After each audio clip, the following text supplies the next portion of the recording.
Alors depuis que je suis arrivé sur le continent africain, je suis venu pour revendiquer un peu plus mon côté africain, congolais plus particulièrement.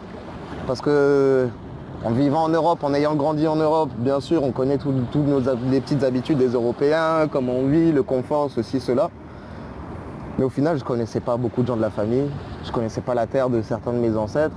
L'objectif maintenant, depuis que je suis ici, c'est d'intégrer ces idées-là que j'avais déjà de la musique, de ce que j'ai appris au conservatoire, de ce que j'ai appris aussi dans la rue.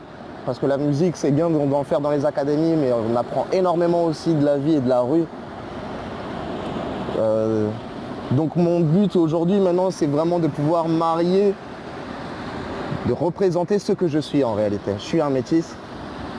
Ma musique doit être métissée. Elle doit être métissée aussi, pas seulement de ce que j'aime, mais aussi de mes origines. Donc il faut qu'il y ait un côté latin aussi, il faut qu'il y ait un côté africain. Donc mon but c'est ça, c'est d'apporter vraiment ma propre identité dans la musique.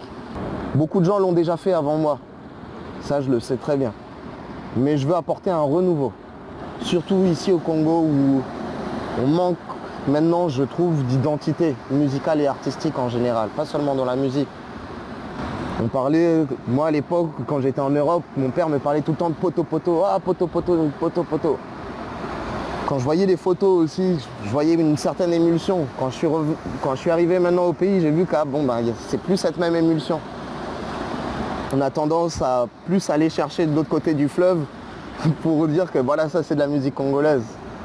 D'accord, moi je le reconnais, c'est aussi de la musique congolaise, mais il faut qu'on ait aussi notre musique à nous ici. Il faut qu'on ait notre identité, il faut qu'on soit fort au niveau de l'international, qu'on soit reconnu pour ce qu'on fait artistiquement parlant. Et pas juste pour les mauvaises passes qu'il y a peut-être au pays. Qu'on nous voit sous un autre œil, avec un regard réellement neuf. Que les préjugés soient cassés, que ces barrières-là soient totalement cassées.